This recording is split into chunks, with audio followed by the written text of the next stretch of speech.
Well, to get some perspective on today's elections in Israel, we're joined by Gideon Rahat, a political science professor at the Hebrew University of Jerusalem. Mr. Rahat, good morning. Thank you so much for joining us. Now, we just heard that report about Arab Israelis who don't plan to vote. How do you explain that disenchantment? Well, Arab Israeli turnout is always low than that of the Jews.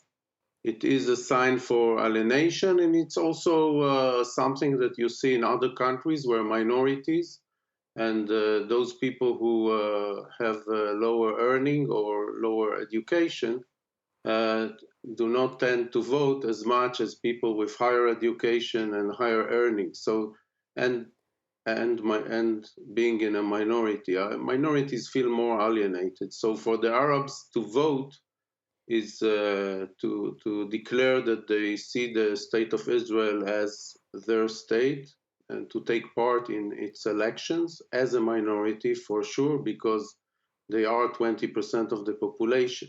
So once they pass this hurdle, then they have to choose between the three parties, as you mentioned, that are running as Arab parties or as Arab Jewish party in the case of Hadash, or to choose other parties, Zionist parties, in which some candidates are also Arab. And the last governing coalition did include an Israeli Arab party for the first time, but it fell apart. Is that failure perhaps one of the reasons that people are feeling less motivated this time around? Well, probably people feel less motivated because they expected that some miracles will happen within 1 year.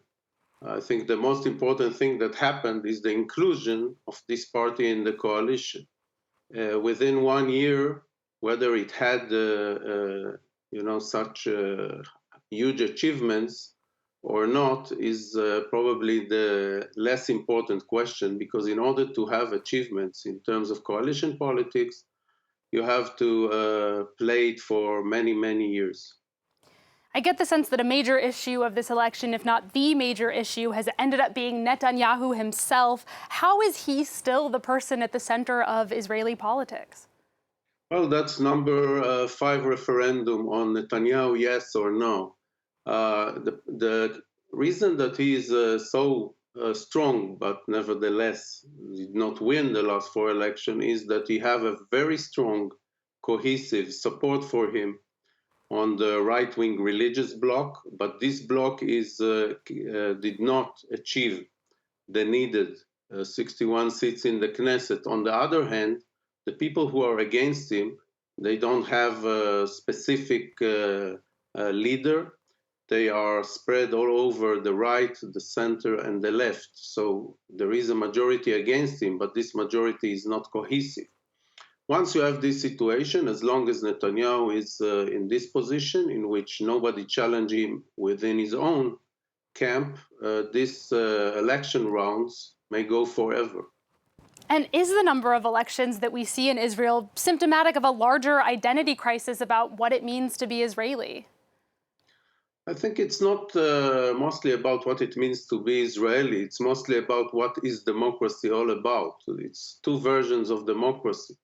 One is a version of a majoritarian populist democracy that is focused on the Netanyahu version and his camp, and the other is the more liberal democratic version that probably is the only thing that unites the other forces, say from their rejection to Netanyahu's continuation, right now, return to power. But it wasn't enough to unite them for long enough to continue governing. So are things hopeless for that part of the political spectrum?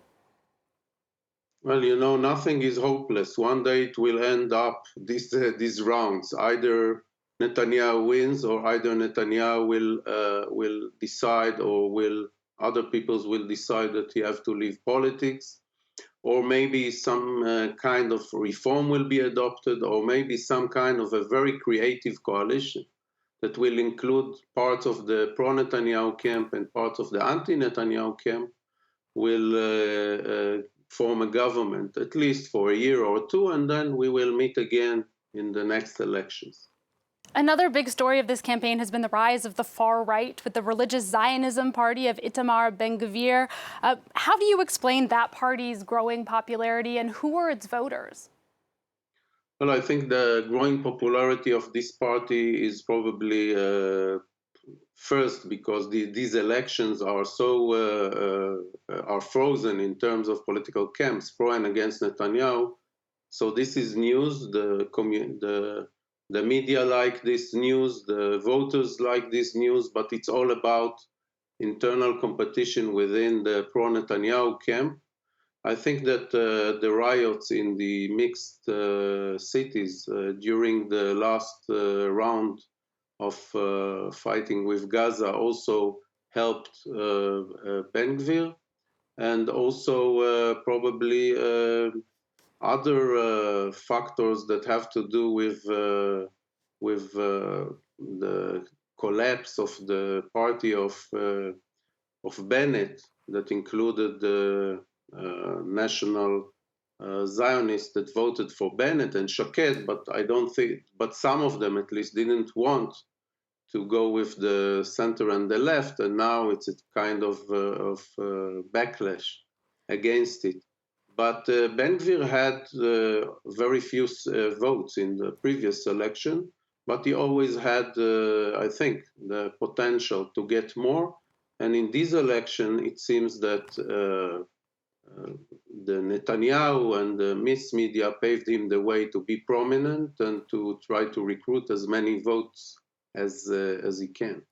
And he's quite an extreme person. Earlier in our report, we heard he has openly racist views. He's called for deporting Arab politicians. One of his party members has made openly homophobic comments. Is rising extremism a concern in Israel? Well, extremism is a concern all over the world, not only in Israel. And of course, it is a special concern for some of us Israelis, that see racism as something that was a threat to us as the Jewish people. So some of us cannot stand racism in any case, to whatever minority it is pointed to. All right, well, it's going to be interesting to see what happens today. Gideon Rahat, thank you so much for joining us. We're going to have to leave it there. That was Gideon Rahat, a political science professor at the Hebrew University of Jerusalem.